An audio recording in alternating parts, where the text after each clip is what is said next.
Ada gambaran saya dulu supaya teman-teman paham apa itu rezeki atau seperti apa sih rezeki itu. Kalau gambaran saya, rezeki itu seperti sebuah pohon. Pohon ini teman-teman sekalian ada buah yang berjatuhan dan ada buah yang bergelantungan. Buah yang berjatuhan dan bergelantungan, siapa saja boleh mengambilnya. Beriman atau kafir, semua bisa dapat. Makanya jangan heran kok ada orang kafir sembah berhala atau mungkin ngaku Tuhan punya anak dan seterusnya, tapi masih hidup, punya rumah mewah, makan segala apa yang dia mau. Iya. Karena rezeki itu Allah siapkan untuk semua makhluk, nggak terkecuali. Kalau orang kafir tiba-tiba Allah nggak kasih rezeki, maka nggak ada orang kafir nantinya. Emang Allah SWT menciptakan semua itu untuk menguji mereka, melihat mereka mau menggunakan nggak potensi-potensi dalam diri mereka untuk beriman kepada Allah Subhanahu Wa Taala. Buah yang berjatuhan teman-teman sekalian, semua orang berusaha tidak berusaha akan dapat itu. Seperti misal, segelas air ini. Saya nggak pernah minta sama teman-teman panitia untuk disiapin, tapi disiapin buat saya. Kapan saya ambil pipetnya, kemudian saya lubangin, saya minum, maka ini jadi rezeki saya, ini namanya rezeki mutlak. Kalau bahasa saya, rezeki mutlak. Ini saya tulis di tulisan saya, buah yang berjatuhan namanya rezeki mutlak. Buah yang bergelantungan namanya rezeki ikhtiar. Ini hanya untuk mudah difahamin saja ya. Ini konsep yang saya tulis sendiri sebenarnya untuk memahaminya. Rezeki yang berjatuhan namanya mutlak. Seseorang akan datang padanya. Kita lagi duduk tiba-tiba tetangga antarin makanan. Lagi jalan sama teman tiba-tiba ditraktir, gitu kan. Atau mungkin orang tua kita setengah mati banting tulang tiba-tiba beliau meninggal lalu kemudian kita dapat warisan.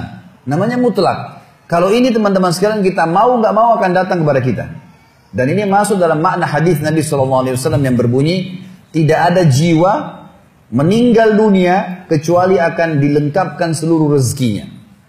Ini maknanya. Karena ada hadis yang berbunyi begitu ya. Tidak ada jiwa yang meninggal dunia kecuali seluruh rezekinya akan diberikan kepadanya. Yang dimaksud adalah rezeki yang berjatuhan tadi. Juga ada hadis yang lain kata Nabi SAW, kalau seseorang lari dari rezekinya, seperti dia lari dari kematian, maka rezekinya akan mendatanginya sebagaimana mati mendatanginya. Ini namanya rezeki mutlak. Mau nggak mau datang kepada antum. Jadi kan, pasti datang. Ini kafir atau beriman. Tinggal yang kedua teman-teman, rezeki ikhtiar. Rezeki yang ada, buah tadi yang ada di atas pohon. Untuk mengambilnya kita butuh tangga. Kita butuh tangga. Fasilitasnya. Fasilitas ini teman-teman sekalian, tangga ini adalah ilmu. Adalah ilmu. Ini sesuai mirip dengan perkataan Imam Syafi'i rahimahullah. Siapa yang ingin dunia, dia harus punya ilmunya. Siapa yang ingin akhirat, dia harus punya ilmunya. Siapa yang punya dua-dua, mau dua-dua dunia akhirat, dia juga harus punya ilmunya. Memang ilmu itu tangganya.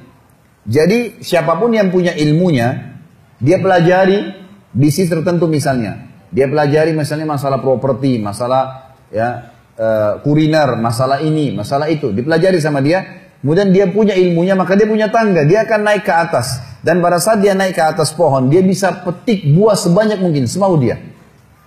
Kenapa misalnya restoran-restoran besar dunia seperti KFC, McDonald dan seterusnya. Ini bukan karena saya sebutkan namanya karena mau dipromosikan, tidak ada hubungannya. Tapi yang saya maksudkan adalah bagaimana bisa seseorang yang beragama Yahudi, kufur kepada Nabi SAW, kufur kepada Allah, Allah pastikan kekafiran mereka. Tapi bisa punya cabang sampai jutaan cabang, ribuan, ratusan ribu cabang seluruh dunia. Karena dia punya ilmunya. Dia pelajari ilmunya. Jadi orang kafir pun bisa dapat tuh. Gitu kan? Bisa dapat. Jadi jangan heran teman-teman kenapa orang kafir bisa punya banyak usaha. Ya dia punya ilmu. Kita pelajarin. Makanya Allah berikan standar dalam masalah rezeki. Semua manusia punya dua mata, punya dua kaki, punya dua tangan. Waktunya sama 24 jam. Potensinya sama. Kecuali yang lahir dalam keadaan cacat saja. Kalau enggak sama semua, gitu kan? Bedanya kita sama orang-orang yang sudah sukses, ya hanya sekedar ilmu pengetahuannya saja. Kalau ilmunya kita miliki dan kita coba kembangkan, maka akan terbuka itu. Hanya saja, teman-teman sekalian, beda antara, dan ini kalau rezeki ikhtiar terbuka, semua orang bisa mengumpulkan sebanyak mungkin. Tinggal bagaimana dia punya ilmu. Ilmunya tangga, dia naik ke atas. Begitu dia naik ke atas, dia ambil buah yang terdekat. Yang agak jauh dipakai jala sama dia. Tambah ilmu lagi, tambah fasilitas, tambah pengetahuan, kursus lagi, tambah keterampilan. Maka dia akan bisa mengambil sebanyak mungkin, tidak ada batasnya. Bedanya antara rezeki orang beriman dengan rezeki orang kafir di berkahnya. Ini bedanya di sini. Karena orang yang beriman hanya disuruh oleh Allah mengambil rezeki yang baik saja. Bahasa agamanya halal. Halal itu maksudnya yang dibolehkan oleh Allah dan ikut dengan thayyib, berkualitas. Jadi yang berjatuhan pun datang kepada kita makanan, ternyata tetangga berikan kepada kita dari uang haram misalnya, dari hasil zina. Kita berhak untuk menolaknya. Sudah datang kepada kita berhak menolaknya. Karena kita tahu ini nggak baik. Allah subhanahu wa ta'ala hanya mau kita memetik buah-buah yang berkualitas. Yang rusak jangan diambil. Minimal bonyok aja sedikit, ada ulatnya, jangan diambil. Kalau orang kafir semuanya diambil. Mau busuk, mau enggak, semua diambil sama dia. Dia nggak mau tahu halal haram, nggak tahu.